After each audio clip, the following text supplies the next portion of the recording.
All right, we're here tonight with special guest Ashley, and we got in touch with you recently, and we want to talk about some haunted houses, and of course, you are involved with one of our favorite haunts, the Bayport High School haunted attraction. Ashley, is that correct? That is correct. Yeah. So, I reached out to you a couple weeks ago, and we just got a conversation started, got a little bit of dialogue going, and of course, we have some questions for you just about how you got involved with the whole thing, how everything came about, because I'm of course an alumni of '06, and Gage, correct me if I'm wrong, you're 16, yes? Yep, 16. And I won't get too much on the personal end with you, Ashley, just because it is the internet, so we'll keep it.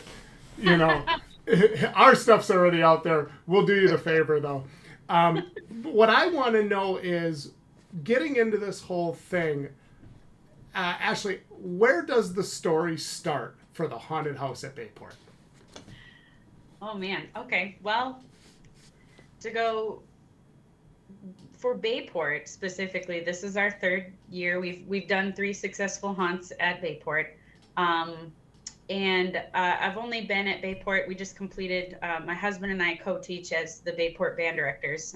So Kyle and I just completed our fifth year at Bayport. So it took us a couple years of just kind of getting things figured out and getting through COVID and teaching band online and all that stuff before we decided to jump in and do the haunted house. And then, it was also just perfect timing. We had wonderful administrators and support to be able to kind of actually put out the idea that this would be a really cool way to, bring community together and fundraising and things like that. And for them to actually say, yeah, sure, give it a try. So we've done 3 years of the haunt at the Music Mayhem haunt at Bayport, and definitely gearing up for a fourth. So the first time I went, and I told Gage about this 2 years ago, I believe, was when you guys had. We're trying to get away from spoiling as much as possible now, but I do. So just so you understand, like, you guys had the kind of the faux elevator scene, Yes. and I have to tell you, right? So there's a couple of the haunts that do the elevator thing, but this was so interesting because it puts you in the action and you couldn't get away from it. The best part about it is you're like backed up into the back of the elevator, and that's as far as you can go. So everything is like right here, like coming at you. It was really good. So the first year I went, I messaged Gage afterwards, and I was like, hey bro, you missed a really good show. If you got a chance, you should get out and check this out at Bayport. It was awesome. So my cousin actually is the one who put me onto it in the first place, Janessa Mansky. Mm-hmm. And so she put me onto it, went the first year, really enjoyed it, great time. And I told Gage this past year in 24, I said, hey, we have to make an effort. If Bayport has a haunt, we have to go to it. Let's try to review it or at least talk about it, right? Mm-hmm. And so that was always my thing with that. And so I saw Janessa the week before. And I said, hey, bro, is there a haunt at Bayport this year? And of course, oh my God, yes, there's a haunt. You have to come. I didn't even know there was one going on until like a week before. So we called an audible. We're shuffling haunts around. I'm like, bro, we're not missing this. We're going. And the thing is, when I walked up this past year, I told Gage and his girlfriend, I said, you guys, this is a complete 180 on setup from last year. We had like the lights, it was dark in there, the ticket booth was themed, and I'm just like, oh my God, did they actually watch our video? Yes, of course.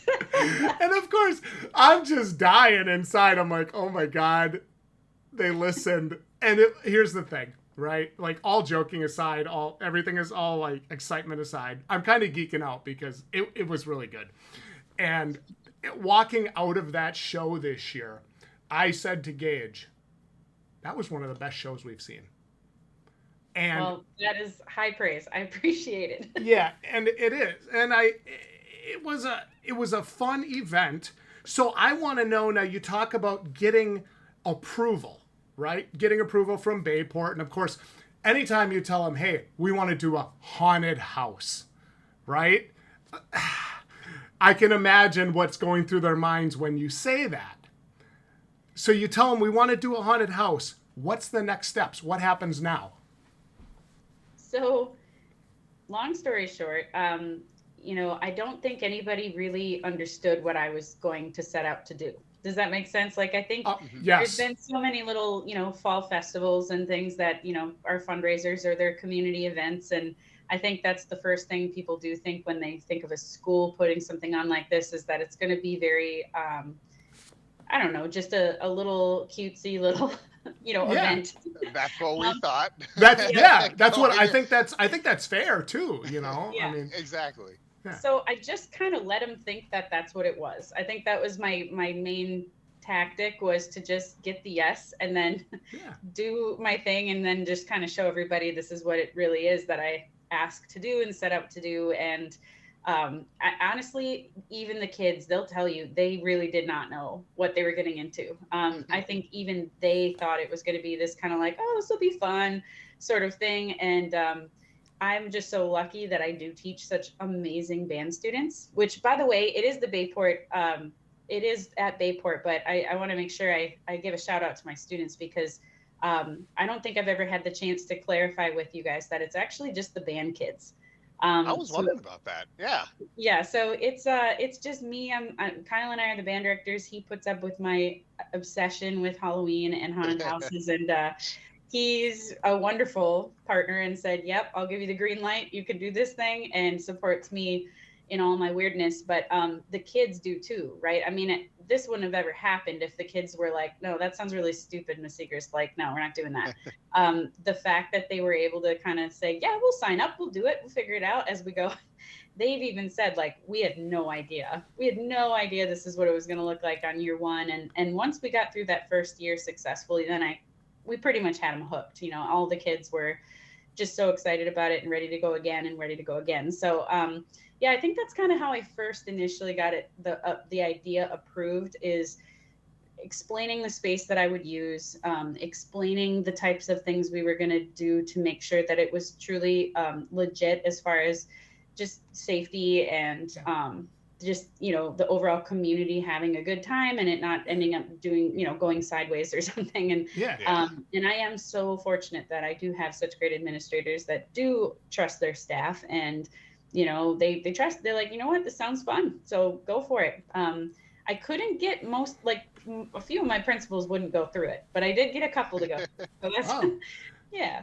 Well, one thing I've learned, and I actually had a kind of a similar experience with the business that my brother and I run together. I wanted us to have a Facebook page. I know this sounds right. This is baseline. This is so simple. No haunt, no scaring people, nothing. Just, I wanted my store to have a Facebook page. So one day I sat down and I just did it. And I went up by him after like a half hour, 45 minutes. He said, what have you been doing this whole time? I said, I built the store Facebook page. And one thing I learned from that moment is it's sometimes better to ask for forgiveness than to ask for permission, right? I'm going to get the permission to do the haunted house, but I'm not necessarily going to maybe tell them everything I'm going to do right up front. If I do something that offends somebody really badly, I'll ask for forgiveness later on. So I like that. That's really good. So you got the approval, you got them on board, it's happening. What does production look like on a year-to-year basis for all of you? From when you say, like when school starts, you say, okay, in October, we're doing the Music Mayhem Haunted Attraction. What does production look like from the beginning to the end? Take us through it. Okay. Seatbelt yourselves in. So more or less, we are still an active band program. So we, from the beginning of the year, in fact, even this Monday, we're starting a band camp, and we'll be there for a week of band camp. in July. We'll be there for 2 weeks of band camp. In August, we put on a competitive marching show that will go to the WSMA State Marching Contest in the fall. And that contest doesn't actually occur until October 18th. So we are in full on marching band mode all the way up until that point. And I mean, truly, that's all we're doing. We're just focusing on marching band. We're doing the best that we can. And we don't touch the haunted house prior to that. Mm-hmm. Once the state marching contest is over, the band room is closed down. We tell all the kids, okay, bring your instruments out of your lockers because we're going to build over them and you won't have an instrument. So take your stuff out and, we'll give you a new place to store it. And then we completely gut the band room. So all of the chairs, the stands, the rolling percussion equipment, cabinets, just literally any table, anything that can come out, it gets put into two of our back small ensemble rooms. So everything gets Tetrised in there. We do our very, very best to just use our own space, but I'm very fortunate. I've got some great colleagues that have let us roll a couple marimbas into the orchestra room or wherever else that I can fit them. And then once the whole thing is completely gutted, then we start our build. And so the build, I kid you not, the entire haunted house that you guys walked through last October, we built that in 4 days. So wow. So to give you so to explain that a little bit deeper, I am very obsessed with haunted houses and Halloween, and the original idea came to me back in, I want to say probably not until like 2012 or something like that. I was a new teacher. I was teaching in Texas, actually, even though I'm from the area. And I really thought, oh my gosh, wouldn't it be so cool to do a band room haunted house? Because it's easy. You got the sound system in the room. You've got big, wide open space. You've got oodles and oodles of really hardworking kids at your disposal. And, with the perfect storm, you could make it happen. And I had the idea really early on, but then I just didn't have the guts to do it until I got to Bayport.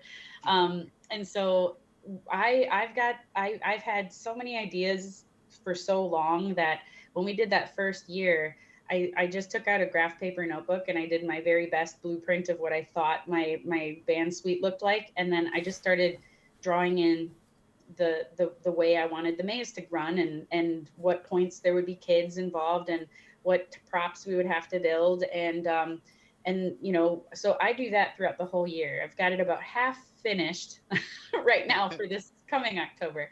And it's actually quite a few ideas that I've loved and wanted to do, but couldn't quite fit in from year to year so far. And then more just kind of comes along as we go. But so I do the blueprint writing. I put all the blueprints together for the specific props we're doing, whether it's the elevator or a vortex tunnel or running a car after people or a bunker, whatever it is that we're doing, a house on its side, anything that we are planning on doing, I draw it out. I do all the blueprints. Prior to the 18th and doing state, I have a small mini production meeting, so to speak, with some of the wonderful champion band dads and moms that have helped me through this process. I buy them a couple sodas or something a little stronger. We go through all of the schematics that I've drawn up, and then they kind of know what they're getting themselves into. So they have fair warning before they dive in that, it is crazy. And then we have our build day. So build day was literally all we had last October. So we built the entirety of it on Sunday. Then we had Monday and Tuesday and Wednesday to decorate, and we opened on Thursday or whatever. So it was wild. I don't sleep a whole lot during that week. I typically lose about 15, 20 pounds just from running around. But it's a great time because the kids get so involved. So prior to the actual event happening, I've got the blueprints all figured out. I know what I want to do. And I asked the kids, okay, it's time to decide if you want to be a part of the haunted house or not. So it's open to all band kids. And they understand the time commitment. We tell them, listen, it's a short amount of time, but it is jam packed. So they are pretty much in full blown haunted house mode for those 3-4 days. granted, they are still going to school during the day. Their voice is hoarse. They still have leftover mascara and makeup on, and they're still going to classes, and they're just absolute champions. Those kids are amazing. So, I have them put together like a Google form, and I say, okay, yes, you want to be interested. Great. How do you want to be interested? Do you want to be an actor? Do you want to be a crew member? Do you want to be on the build team? Do you want to do makeup? Do you have an interest in doing costuming? Do you want to be a front of house person, like tickets or parking lot duty, or whatever it is that we're doing? And so they have their opportunities to pick their first, second, third choices. And we have so many kids that are so talented at each and every one of those things. So it's been really fun to watch students get their I don't know, their spark on one thing or another. And we've got a bunch of, like, the first year we did this, I realized I wanted to be able to do some communication. And so I literally went down into my basement and stole my kids' walkie-talkies. And that's what we used the first year of the hunt, was just my kids' walkie-talkies.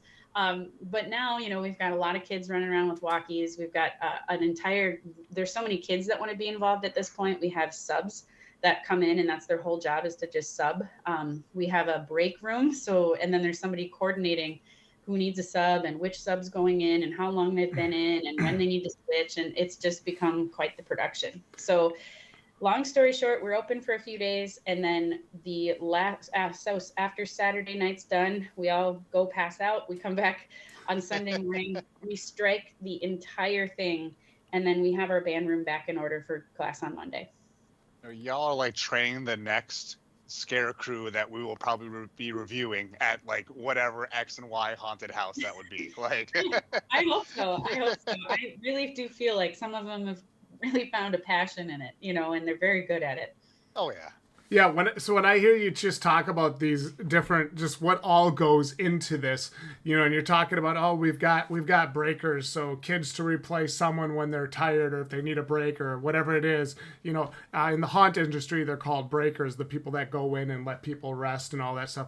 And I'm listening just to everything. I was like, man, this goes so deep, I'm so fascinated by this. And so I have to give credit to my mother, because she was the secretary at Meadowbrook Elementary for 20 some years, Betty Mason. And Perfect. She told me about 2 years ago, she said, hey, I know you review haunted houses with Gage. Bayport is actually having a haunted house in the music room. Full disclosure, I've always been open about this. I've never lied about this, so just bear with me. I rolled my eyes. I rolled my eyes.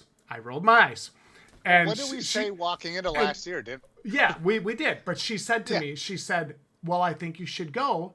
I heard it's really good. And I said, you know what? I'm going to go.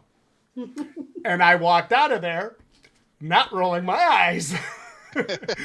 It was exceptional. And what was it? Yeah. Like last year, you guys probably already saw it in our video. But I remember going through it and waiting in line. I'm like, all right, well, let's look for this point. Let's look for that point. But as we kind of went through it, we're like, wait, that was that. There was 3 scares. Wait, scare from above, below? What? Like, we kind of start putting it together.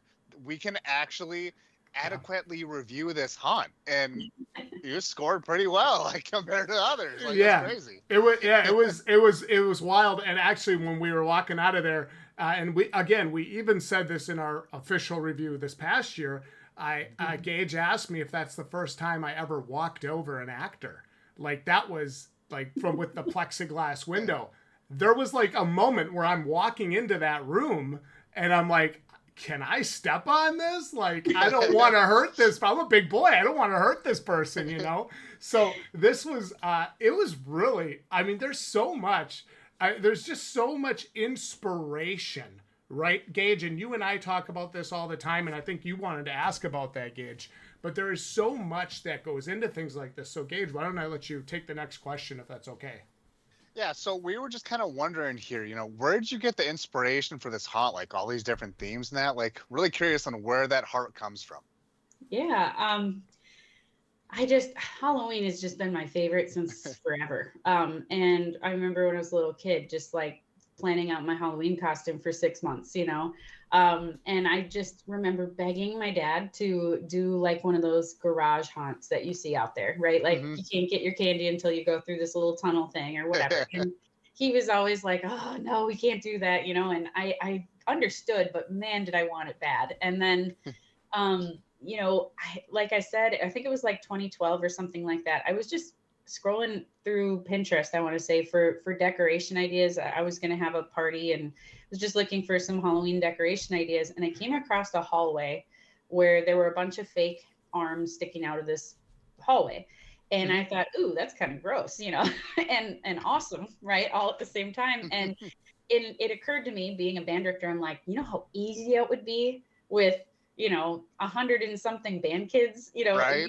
You could put real arms in there and they could actually stick their arms through. And I was like, oh my gosh, that would be the coolest ever fundraiser. And it just kind of, it was all based off of that one picture that I saw of the hallway of arms. And it was just that kind of thought, I really think we could pull this off with band kids. Now, as for the inspiration and how do I like plan it, I my main thing that I try to plan is I have to think about the time frame because we build it in a day. And granted, even then, I'm pretty proud of my crew of kids and parents because we've built a vortex tunnel in 24 hours. We've built we sawed a car in half at a junkyard and then drove it over. And you know what I mean? Like we do a lot with a very short amount of time, but it is managing like how many big things can we do and still have time to like tie the bow on at the end right before people come in. And so part of that goes into that, but my main thing that I think about when I'm trying to plan the haunt is how many kids can I get involved. That's truly like that's it. Like how can I get extra kids involved, because I'm truly up to the point where we have about 80 kids involved in this haunted house. And so for Wow. that to happen, we have to have, like, okay, they're going through a tunnel full of spider webs. What if I stick 3 freshmen on the other side of that tunnel with air compressor hoses and let them rip? That's 3 more kids that I can involve and that are having a great week, Yeah. involving those in the haunted house. So I do try to think about like, okay, that, I mean, how can we scare people more than once in a room, right? Like if they're in a graveyard, can we get them Grim Reaper coming behind them, creepy girl towards them on their hands and knees, and then somebody in a band locker that rattles chains, like 3 in a row, bam. Um, so we just try really hard to get as many kids involved all the way through as we can, which I also think is one of our strong suits in general, is that it's not that, okay, I went into a room, boo, okay, now I know I'm done with that room, let's Yeah. move on to the next room. Because we have so many kiddos and we can have so many scare actors, we just get them coming and going and in between and under the floor, like you mentioned. That whole thing, honestly, I had one kid that I just pictured. Oh, and that's the other thing, is some kids I just am like, this kid would be really good at doing this, and then I have to think, okay, how am I going to fit this in? Like, I really want to stuff this kid in a floor. Where can I Mhm. put this? And, oh, okay, this house is already tipped up this high anyway. Maybe I can get a ramp going and I can stick her underneath. And it's funny because she actually had the best job in the house because she was laying on one of my kids' old crib mattresses. So she had a cush roll. She was laying on the mattress and she was able to, scare, do her thing, and then just relax. um, but it's a lot of what we do, and a lot of the inspiration comes from trying to get as many kids involved as possible. How much time is it going to be, needed and to pull it off, and then resources too. So one other thing I definitely wanted you guys to know is that this is like a zero budget operation. I pull literally no money out of the band budget or the school budget for this. And that was something I think I've been Huh. asked now a few times, since this is now a thing we've done a few years. Like, how is this getting paid for? And so, just to throw it out there, we don't spend money on this haunted house. Everything is constructed with donated materials, whether that's just the pallets that the lunch people get on shipments for cafeteria food, Hmm. or we resource old, lab equipment from the science department, or we get plywood that was used in some construction something and there's leftover. And then recently, we've actually gotten local companies on board to help us with donations. So I want to make sure I give a shout out to them. Wisconsin Building Supply did an amazing thing and dropped off a ton of lumber for us, and so did Drexel down in Wrightstown. They did that as well for us. So we ended up having a lot of free material. We get free cardboard from the Green Bay Packing Company, and the Green Bay Packaging gives us tons and tons of corrugate cardboard. And then everything else, I just put together a wish list, and I say, hey, I'd really like a ton of Christmas lights. If they're colored, I want them. I want the Christmas lights. And then, we get donations. I mean, it's kind of crazy, and we run out of space trying to, put it out everywhere. But over the past few years, we just keep accumulating. I think I have literally probably 5 or 6 bins of Christmas lights, and that is how we actually do most of the lights of our houses. And you've actually mentioned that, I think, in one of your videos, was like, oh, the lighting. And I had a good chuckle because I'm like, it's Christmas lights. But we just we just stage the Christmas lights so you can't actually see the Christmas lights. And we do our very best with what we have, which is just donated stuff. Yeah. So. Yeah, it is. I mean, for anybody that went through last year, after we walked through that haunted house, I remember just specifically thinking to myself, now look at what they did with this, whatever it was, 3 to 5 or 6 room segment, whatever it was. And look at how entertaining this was. And it was a great value. It was, we walked out of there going, wow. I mean, that was great. And then, I compare that to sometimes we go to some AAA experiences and I find myself going, man, Bayport kind of danced a circle around these guys. and here they've got these big, $10, $20, $30, $40,000, $50,000 productions. And here's you guys on like donations, basically saying, hold my chalupa, I got this. It's incredible. It really is. Well, thank you. Thank you so much. Yeah, it really is. And I'm so happy that I found it, because especially it's really nice because Fridays in October are always like Green Bay Fear, Terror on the Fox, or maybe Realm of Darkness if the schedule works out for it. Mm-hmm. But otherwise, that's it. There's really nothing else that we go to on Fridays. And when I found the Bayport Haunted House, I'm like, oh, this is a perfect Friday night attraction. And now it's like I almost look forward to that more than I do some of the AAA haunts. It was awesome. Is there anything else you'd like to tell us? Anything else? Maybe any interesting points or interesting facts about the haunt otherwise than what we already talked about? Oh, that's well, I like I said, I do have a few parents that help me out, and they're wonderful. We've had some that have now been around for all 3 seasons. Wow. We had a parent last year, shout out to Scott. He came back. He didn't even have a kid in the program anymore. He just wanted to be there. He wanted to help.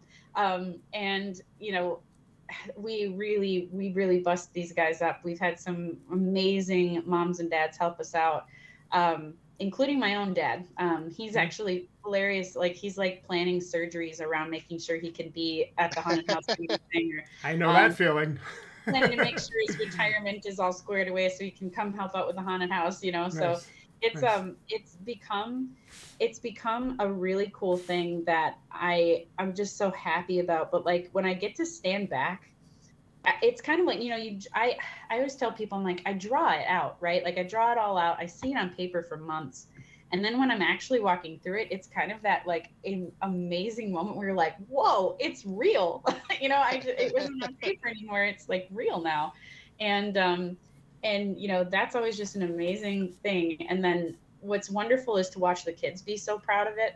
Like, they are so proud of it. I mean, they're asking like, can my mom come and see the wall I built, or can I bring this prop out to show her that I made? They want to make sure that and they're so proud when the entire football team rolls up and they all go through together, or the whole dance team, or half the staff, because they want safety in numbers and they want to come through with other staff members, or whatever it is. It's just, they just get so excited. I hear them telling each other like, "Oh, the line's out to the parking lot," or whatever. And truly, it's kind of like we put on. I mean, and you guys know haunted houses and stuff, but I think for the general public or the general population of like Howard Swamico area, Mhm. what we do is we kind of put on like a musical or a play kind of production, but we do it in like start to finish. It's done and gone like it never even existed in a week's time, and but we still treat it the same. We have like a pre-show roundup. Everybody gets in a circle, we talk it through, we run it down, everybody knows what's Mhm. going on.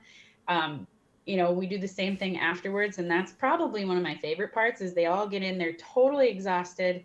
It's like 11:30 at night, and all they want to do is share all the stories. They want to share like the quotes they heard from people as they came through, or they want to talk about this kid or that kid that they saw just get extra scared or whatever. They just love sharing all of the memories. We've had kids that have made a group chat based off of what area of the haunted house they were in, and they still use it. It's the same chat from like 3 years ago, but they still use it because they were all zombies together, they were all whatever together, and so they have their like little niches between. So I guess I'm just really proud of the fact that like, yeah, it's a fundraiser and stuff, and we do make a lot of money from it, but it's like just the community based part of it. I think there are kids that would say it's one of the most important parts of their year as far as what we do in music. And the only other point I'd like to throw out there is that while all this is going on and we've shut down the band room for a week, we do actually still teach band during the day. So we I was move wondering all about of that. our, Yeah. yeah, we move all of our instruments and music and all that good stuff down to either the orchestra room during the day, or we'll use some of the theater auditorium seating.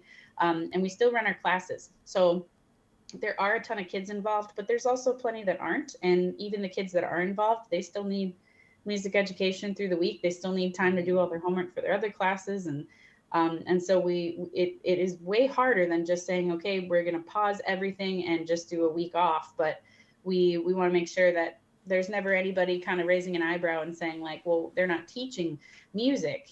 We are teaching so many things through the process of doing this haunted house.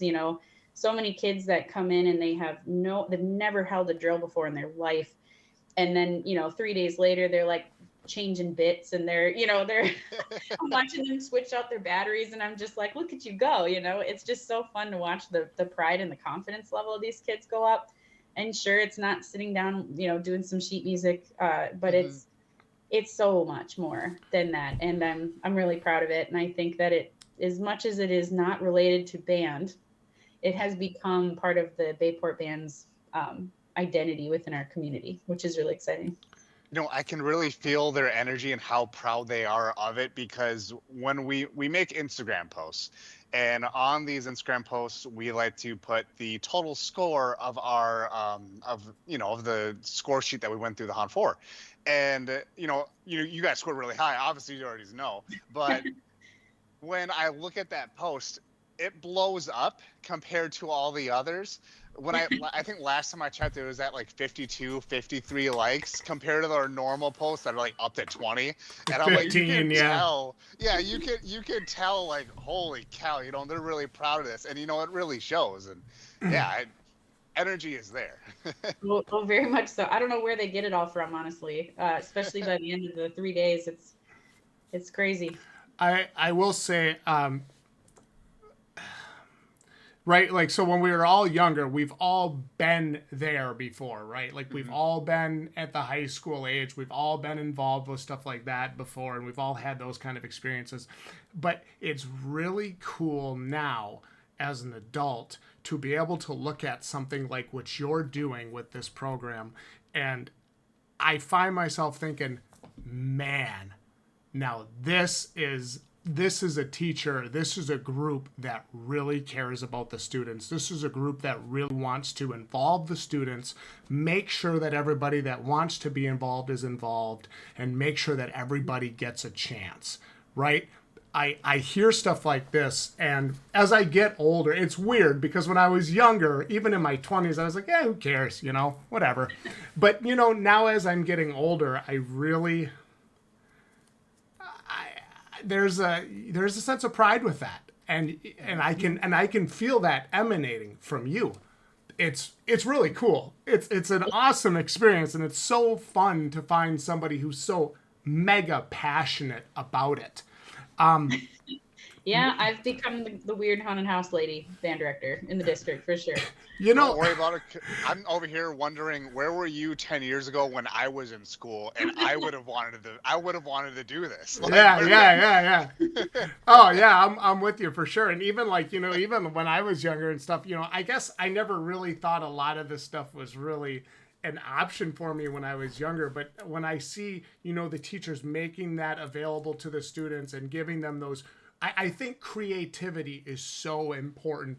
And yes, of course, the studies and the books and everything, it all matters, sure, of course. But I think the teachers that push creativity and that really they inspire the students to explore, well, okay, we studied this in the book, we know how to play this music, but now let's go create something. Let's use this part of your brain. Like that is, for me, it is just the cherry on top. And I do have one more question I want to ask you. I was going to have Gage ask it, but I'm curious. I don't know how long you've been in the area. You said you taught out of the state for a while. My question is, do you have a favorite haunted attraction yourself? Have you been to any of the haunts in the area? The Green Bay Fears, Terror on the Fox, the Burial Chambers. I mean, there's a ton of them. Right. Oh man. Well, when I was in high school, and I lived on the east side of Green Bay, I went to a lot of them in the area. Terror on the Fox. I volunteered at Terror on the Fox here and there. The morgue was still around back then. I remember that. for that one. Oh yeah. We'd go to like the slaughterhouse, or we'd go to a lot of different haunts that were popular then. And it was so fun. And it's funny, I will share this about me because it makes no sense. And my husband just still can't wrap his head around it. But I hate scary movies. I hate them. I'm right there with you. Same. I agree. Me too. I hate them. You So can't it's not control weird. it. My girlfriend loves them. She wants to watch them all the time. I hate them. Oh my God, you guys have no idea how happy I am right now. In a way, like I can't. Like, Yeah, this I is me. can't This is control me. it. I get you. Because he's always blown away. He's like, you are the haunted house lady. How do you not like watching scary movies? And most of the time, I don't even know anything about them. And then I'll have people that'll ask me, they're like, "Oh, did you get that from that movie?" And I'm like, I don't even know what movie you're talking about. Like, I don't know. I'm too scared to watch it. What are you talking about? Yeah. I know, and so it is kind of funny because I think a lot of people assume that I like scary movies and I get a lot of the material from scary movies, and I really don't. No, but I think my favorites. I really enjoy going to Revenge. I've had some students that are there, and they've worked it. I've gotten to go with friends of mine. I've gotten to go where we happen to be there with other high schoolers from Bayport. And so I watched them go through it, and it was very fun for me. That's one of our favorite things to do. It is so fun. And, so I'm always loving, going to different places, going to different haunts. I watch a lot of videos online and would love to be able to even travel to some, specific ones that are like super hardcore, because they're so much fun to me. I hate getting scared in a scary movie, but I love getting scared in a haunted house, and it doesn't make sense, but I just love it. But no, I think Green Bay has a lot of great options, and it's wonderful, I never in a million years thought that I would in some way, shape, or form have the Bayport Music Mayhem Haunted House be right up there with those guys. But it is honestly like one of the things I think I'm most proud of is just this haunted house and what it's done for my band kids, and for them to know, like, yeah, Miss Siegrist is crazy, but she's the right kind of crazy for this activity. Yeah, she's the one we need in charge for this. Is there anything else you'd like to tell us about the Bayport High School Haunted House? Oh, well, we're definitely doing it again. This year, the way we always kind of have to base it off of our schedule with marching band, when homecoming is, all that jazz that comes with this being a high school event. I've had people ask me, are you going to expand it to other areas of the school? That's kind of tricky, right? Because I'd be invading coworker spaces, and people have asked me, where does the money go? And so I guess I would love to just share with everyone that because of the haunted house, we've been able to open up a lot of other opportunities for our band students. So instead of just doing band class and having those band classes culminate into the form of a few concerts a year and the marching show, we've also been able to expand our extracurricular opportunities for kids. So we have the Bayport Jazz Orchestra, which is our competitive jazz band. They go to lots of jazz festivals around Illinois, Minnesota, Eau Claire area. Here in Green Bay, we do a lot of different festivals and competitions with them. And with that comes travel expenses and new music and all of the above. So we've been able to expand that. In addition to our second jazz band that, kind of does more of the in-house sort of experience, we also opened up an indoor drum line. And so our indoor drum line is a competitive winter drum line. So it's kind of like if you were to take just the drum section from a marching band, stick them in a gym, and have them do their whole own show. We have one of the, or if not the only competitive drum line in the state of Wisconsin. And so we have to travel out to Chicago or Minneapolis or Detroit or other larger cities in the Midwest in order to get to the nearest WGI competition. And so again, it's a lot of expense. And we do the same thing with color guard. So we have an indoor competitive color guard. We have an indoor performance color guard. And they also travel and they also compete. And then we're also a part of our show choir, which I think is in its 4th year of existence here at Bayport. There's always been an amazing show choir at Bayview. And now we are really getting things going up here at the high school with our show choir. And so between show choir, jazz band, color guard, drum line, there's just a lot of extra expense. And we never want to price a kid out of band. There's a lot of sports that it's just so expensive that they just don't really have the means to continue past a certain point. And I never and ever want a kid feeling like they can't participate because the cost is too great. And so the money that we make from the haunted house goes directly back to the kids, and it takes all of that cost prohibitive stuff away from them. So we don't charge the kids to ride the buses, even though a bus can sometimes cost us $1,800 a pop. We take from that. And so we don't even, a lot of times people assume I keep the money and then I spin it back into the haunted house for the next year, but we actually don't. We completely deplete whatever we've made from the haunted house and turn it into usable funds for the kids, and then that way we can still have all these activities and have it be something that they can enjoy without, the burden of the cost. Mm-hmm. That is so awesome. I love that. That's awesome. That's such it's so cool to see somebody and a group. And to be fair, Bayport's always had that kind of feeling, right? Even when I was there, I was on the swim team. I never felt like I didn't have an opportunity. You know what I mean? So to see that still there, basically 20 years later, is such a good feeling to somebody like myself. And I love to see that. That is awesome. It's so cool. I couldn't be happier working at Bayport and working in Howard Swamico. It's just a wonderful team, people who truly put kids first. And this is just one of those examples of a crazy weird thing that they're trusting somebody to do, and then it's turned into kind of a community event. And it's a pretty special place to be able to do it. Excellent. Very, very excellent. So you said it's coming back this year. Do we have any dates yet or not? We sure do. We're actually going to be open. We're going to do the Thursday, Friday, Saturday, including Halloween this year. So it'll be that weekend. So it's, awesome. Excellent. Sweet. Yeah. Oh, that's so awesome. I wish we could do more than 1 week. I wish we could do more than the 3 days. That would be so fun. But so if we're doing, so that would be Thursday the 30th, Friday, Halloween, and then Saturday, November 1st. Yes, and actually, now that you said it out loud, I think it's also that Wednesday we're going to shoot for as well. So it's going to be awesome. The 29th is where we'll start. So 29th through the 1st.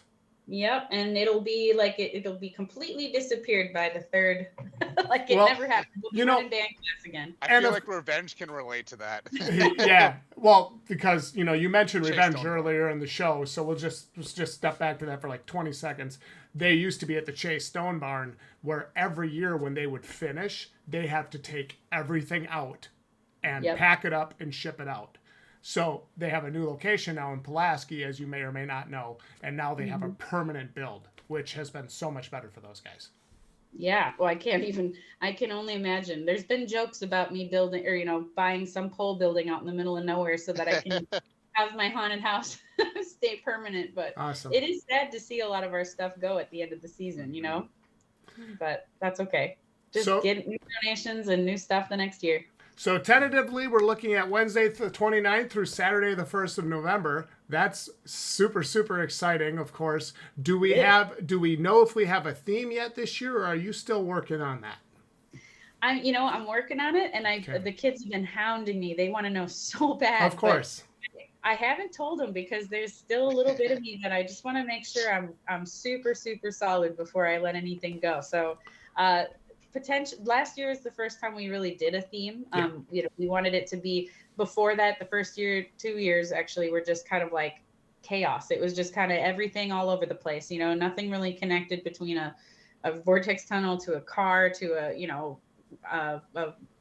elevator. None of it really made any kind of connection. And this past year we certainly did that, and had kind of the running zombie theme throughout the entirety of the hunt, and running you guys through a cornfield and scarecrows and a barn and crazy houses and all that stuff. So, that was a theme. I think the kids really, really enjoyed the fact that it was a theme. So now that I've done it, I'm not sure I can just go back to a random chaos concoction.